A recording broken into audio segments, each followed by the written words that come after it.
E o capítulo 18 de São Mateus é o capítulo que tem um dos grandes discursos de Jesus. É o chamado discurso comunitário. Então Jesus vai contando uma série de fatos, até parábolas, e esse trecho está inserido nesse capítulo, em que ele vai exortando os seus apóstolos, os seus seguidores, e hoje exorta a nós, hoje nos chama a atenção com esse discurso comunitário. Jesus está falando no trecho de hoje, nessa liturgia, da correção fraterna. E Jesus vai dando os passos para que essa correção aconteça, de forma madura, verdadeira, sincera, para que ela atinja a sua finalidade. A primeira coisa, antes de ir para o Evangelho e seguir os passos que Jesus mostra. Primeira coisa, por que nós precisamos nos deixar corrigir e por que nós precisamos, em alguns momentos, corrigir o nosso irmão? Porque o próprio Deus faz assim. A Sagrada Escritura, do seu início ao fim, tem as correções de Deus. Deus tem os seus meios, Deus tem a sua pedagogia, que Ele vai nos corrigindo. A primeira leitura de hoje, por exemplo, da profecia de Ezequiel. Essa palavra da primeira leitura foi dirigida em primeiro lugar a Ezequiel. Lembra que eu comentei de Ezequiel? Foi chamado por Deus na sua juventude, disse que era uma criança, que não tinha condições, que não sabia falar aos homens, que não conseguiria se colocar diante do povo de Israel para fazer as correções necessárias, mas Deus capacitou Ezequiel. E na leitura de hoje, o que Deus diz ao profeta Ezequiel? Em primeiro lugar a ele, que a ele cabia a missão, a responsabilidade de advertir os pecadores. Que se os pecadores não se convertessem, eles seriam mortos pela própria culpa. Mas se Deus desse a missão a Ezequiel e ele não cumprisse essa missão, a ele também seriam pedidas as contas pela morte do ímpio, pela morte do pecador. Então a Sagrada Escritura, do seu início ao fim, Deus faz uma história de salvação com a sua pedagogia de correção.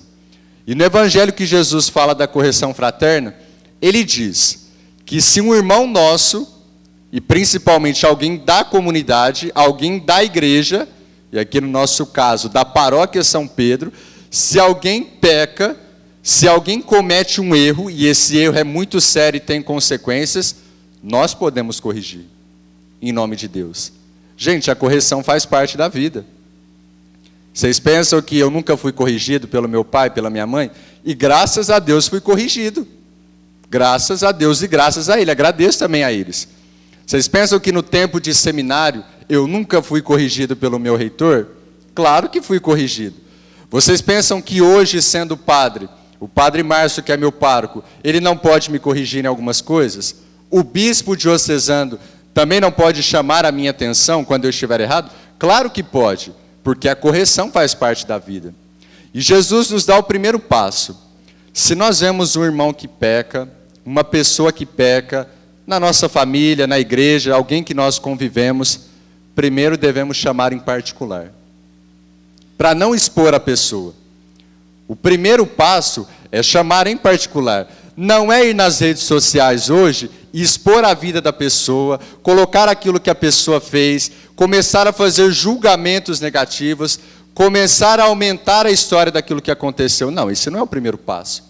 O primeiro passo, chama a pessoa em particular, converse com a pessoa e corrija, na caridade, mas para que a pessoa tome ciência daquilo que ela fez e que ela se converta.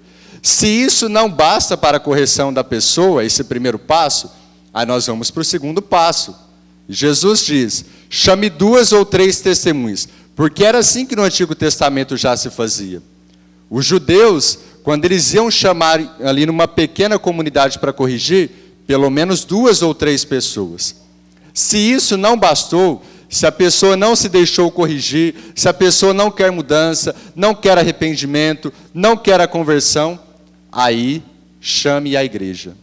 As autoridades, os líderes confiáveis da igreja, para que faça essa correção. E a finalidade de uma correção, gente, é a conversão, é o arrependimento, é a mudança de vida. Por isso que uma correção, que é diferente de uma crítica negativa, mas uma correção sincera, verdadeira, na caridade, é uma obra de amor. É um ato de amor. Deus nos corrige porque nos ama. Se eu me deixo corrigir, é porque eu sei que Deus quer o melhor para mim. Deus quer o meu bem. Se eu me deixo corrigir por alguém, percebendo que aquela pessoa quer o meu bem, quer a minha conversão, é porque aquela pessoa me ama. E se eu também amo alguém, se eu quero a conversão dessa pessoa, se eu quero que essa pessoa encontre o verdadeiro caminho, eu também posso fazer uma correção.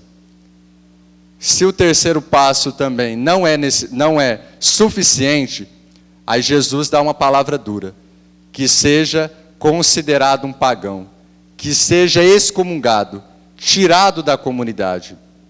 Vocês poderiam perguntar assim, padre, mas Jesus não está sendo muito duro, não? Jesus não é amor, não é perdão, não é paciência, não é misericórdia. Jesus não é inclusivo? E o Papa recentemente não falou que na igreja tem lugar para todos? Sim, na igreja tem lugar para todos. Jesus ama a todos, Ele é misericórdia, Ele é perdão, Ele é paciência. Mas, como eu disse, a correção faz parte. E a finalidade é a conversão e o arrependimento. Não se iludam pensando que a todo momento, e eu não me iludo com isso, que Jesus vai ficar passando a mão na minha cabeça a todo momento, que Jesus vai ficar justificando e aprovando os meus erros, que Jesus vai ficar aprovando os meus pecados, os seus pecados, que Jesus vai deixar com que você fique cada vez mais na lama do pecado. Não, Ele não vai fazer isso. Ele vai te corrigir, Ele vai me corrigir, às vezes com uma palavra dura, mas Ele vai nos mostrar o verdadeiro caminho, o caminho do arrependimento e da conversão.